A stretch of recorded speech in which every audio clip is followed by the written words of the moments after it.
Hello dear students, learn Bharat के platform पर आपका पुनः स्वागत है। और इस प्लेटफॉर्म में फिजिक्स पजल सीरीज़ के तहत हम पजलिंग क्वेश्चन लाते हैं जो कि आपको कंफ्यूज कर सकते हैं, जिससे कि आपके नेगेटिव स्कोर्स हो सकते हैं एक सिली मिस्टेक के कारण। तो चलिए आज के इस सीरीज़ के सीक्वेंस में हम question Newton's laws of motion associated with spring topic हम लोग देखने जा रहे हैं। क्वेश्चन की लैंग्वेज क्या कहती है, डायग्राम देखिएगा। कॉरेस्पॉन्डिंग डायग्राम से लैंग्वेज है, in shown vertical plane block is hanging at rest.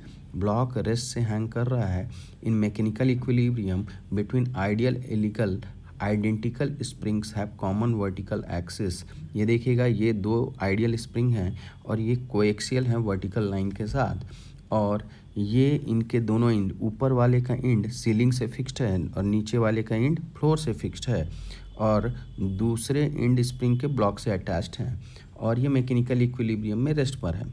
अगर यदि if upper spring is removed just after that, ठीक उसके बाद block start from rest with acceleration 6 meter पर सेकेंड स्क्वायर। तो ब्लॉक जो है वो एक्सेलरेट करता है ऊपर वाले स्प्रिंग को हटाने पर, ध्यान रहे, तब नीचे वाला स्प्रिंग इंटैक्ट है तो 6 मीटर पर सेकेंड स्क्वायर होता है, लंबे समय नहीं, इमीडिएटली बाद।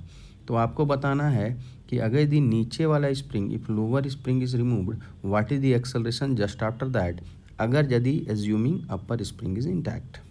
Give it a try and let's check. I hope आपने वीडियो पॉज करके इसे ट्राई दिया होगा। और यहाँ पर चलिए हम देखते हैं कि किस तरह से ये क्वेश्चन पजल करता है।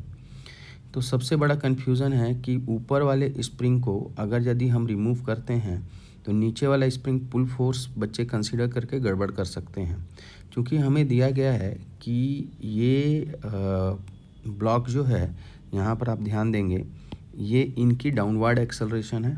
चलिए, ये केस है हमारा ऊपर वाला स्प्रिंग को रिमूव करने पर, लेकिन एक्सेलरेशन डाउनवर्ड है और ये जी से अगर ज़्यादा होता तो ये पुल फोर्स होता है।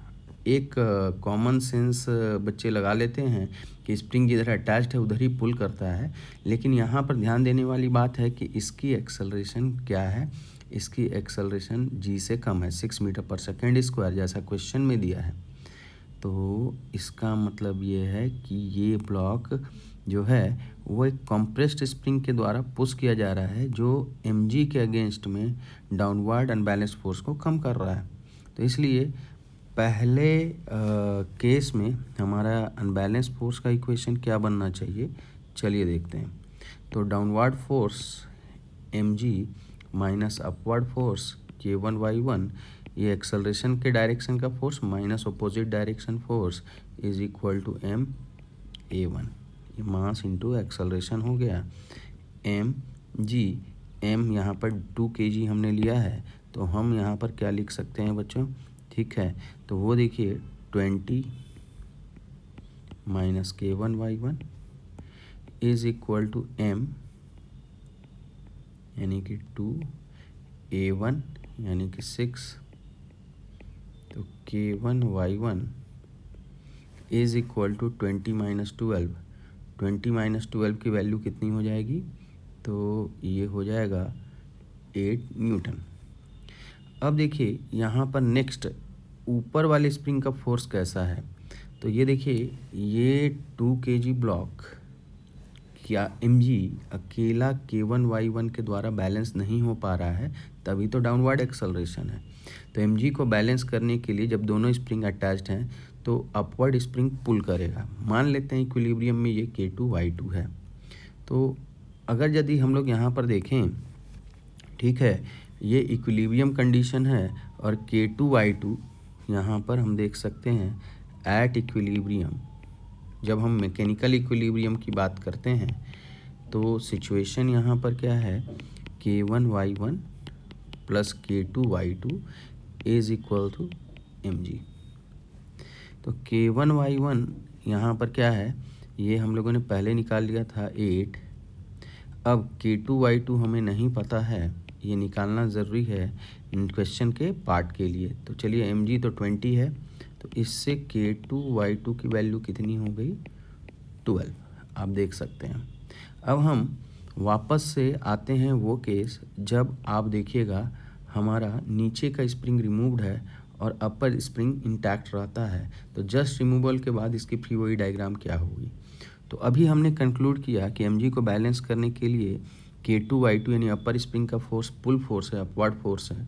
तो जैसे ही हम देखेंगे कि ये जो है इसके वेट से कम है, लोअर स्प्रिंग रिमूव करने पर अभी भी mg बड़ा है K2Y2 से, तो डाउनवर्ड एक्सेलरेशन ही होगा।